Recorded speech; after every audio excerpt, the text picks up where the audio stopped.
Chers amis, je suis avec Stéphane Fournier du groupe Sira. Stéphane, est-ce que tu peux te présenter? Alors Stéphane Fournier, du coup je suis le président du groupe Sira. On a plusieurs activités et aujourd'hui on est là pour la partie méca. Donc sur la partie méca on a 3 sociétés, donc toutes sur l'usinage, toutes sur la précision vraiment très très fine puisqu'on descend jusqu'au quart de micron voire au dixième et sur des spécificités de petites et moyennes séries. Donc, petite et moyenne série. La particularité, c'est que vous couvrez plusieurs métiers, c'est ça, à travers le groupe Sira? Alors, à travers le groupe Sira et donc le pôle méca, on a plusieurs métiers et on couvre plusieurs secteurs d'activité, l'aéro, le médical, nucléaire défense et puis l'industrie en général. En fait, on n'a pas de secteur d'activité qui est un secteur d'activité prépondérant. Ça nous permet d'équilibrer nos activités et d'être sur un service qui soit plus réactivité en fait. Stéphane, on est là pour parler de croissance.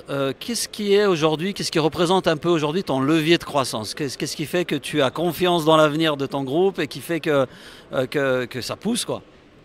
Ben, pourquoi j'ai confiance? Parce que j'ai toujours confiance. Je suis un éternel optimiste et puis c'est plutôt mieux. La vie est plus sympa comme ça. Mais surtout, en fait, je pense qu'aujourd'hui, on est sur le bon créneau. Ce sont des petites entreprises. Hein. Orana, c'est 5 personnes. UDT, c'est 18 personnes. Et Guichard, c'est 7 personnes. Et en fait, on est malléable et flexible, agile. Et aujourd'hui, on s'adresse aux grands groupes ou aux petites sociétés et avec des petites et moyennes séries. Et dans un univers aujourd'hui sur lequel on a besoin en fait d'avoir de la flexibilité, de gagner en BFR, et bien on a la bonne offre. Donc on a construit ça pendant 2 ans, puisque le pôle méca s'est construit de rachat de sociétés pendant 2 ans. Et aujourd'hui on en a les fruits parce qu'on adresse une vraie réponse à nos clients. Et moi je dis souvent, au-delà de l'industrie et de faire de l'usinage, notre créneau c'est le service et c'est de faire en sorte que du coup on soit adapté à la demande du client. Quand il a des urgences, on essaye de les faire passer. Quand il a des petites séries qu'il n'arrive pas à faire ailleurs, et ben c'est nous qui les faisons et ainsi de suite.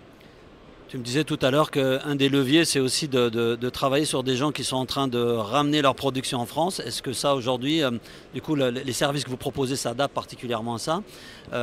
Comment tu vas aller chercher ces gens qui sont en train de revenir en France? Est-ce qu'ils te trouvent tout seuls ou est-ce que c'est des choses que tu as mis en place pour aller attirer ces donneurs d'ordre? Alors c'est un peu des deux.